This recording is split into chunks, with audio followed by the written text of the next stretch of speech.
All right, in this video we're going to present Sealant after the price has been agreed on for the vehicle.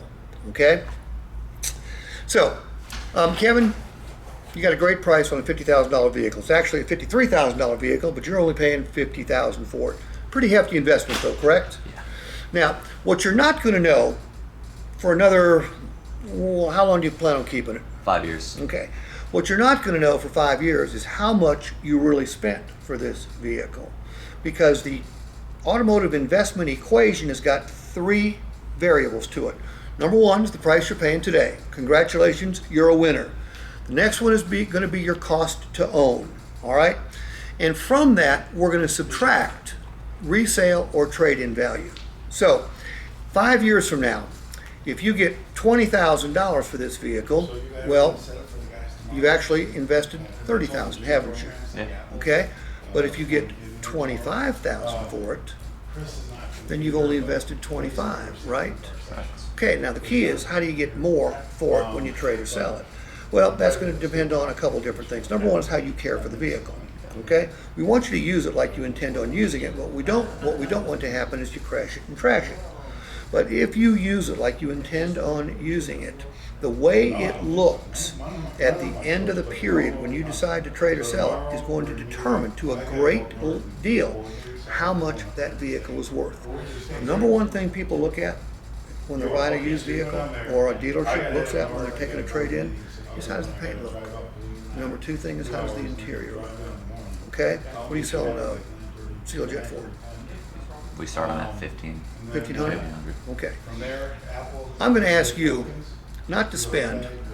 I'm going to ask you to invest. Okay? Now, what we're asking here, we got a $1,500 investment. We divide that by 50,000.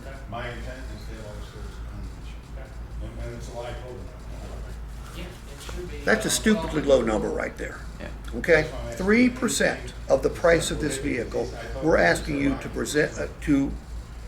protect the paint and the interior. Now, why do we want to protect the paint? You're not old enough to remember, Kevin, but automotive paint changed dramatically in 1978. Yeah. Lead was taken out. Guess what happened? It made the paint less durable and softer, more prone to damage from the sun, more prone to damage from industrial fallout or acid rain, more prone to damage from bird droppings and tree sap. Now, you've seen automotive transport trucks on the highway before, right? Correct. What are all the new vehicles covered in? All covered in plastic. They're coming from Michigan, or they're coming from a port, okay? They're not traveling that far, yet they still cover them in plastic. You know why? Protect the vehicle. Just that short trip can trash the paint, okay? Now, you're planning on keeping this vehicle for 5 years. Here's what your 3% investment will do.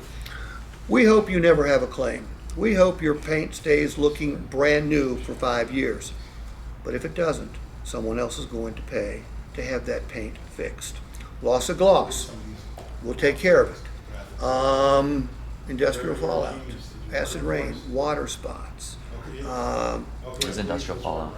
Industrial fallout's stuff that comes out of smokestacks and lands on your car. Okay? Bird droppings, tree sap, your interior, I mean spills, rips, tears. Somebody else is going to pay for all the damage that takes place over the next 5 years in order for you to get more money. Now, we're asking you to invest $1,500 for 3%. If your vehicle looks way better than somebody else's comparable vehicle, same year, make, model, trim level, miles, you can get $2,000 to $3,000 more for your vehicle. Is that worth a 3% investment? Yeah. Of course. And I tell you, look, what sounds easier to say yes to, 3% or 1,500? 3%. 3%. And if it's a Suburban at 80, it goes, and this goes down. If it's a $25,000 vehicle, this goes up. But I still use a percentage every time. All right. Look, I believe in it. I've got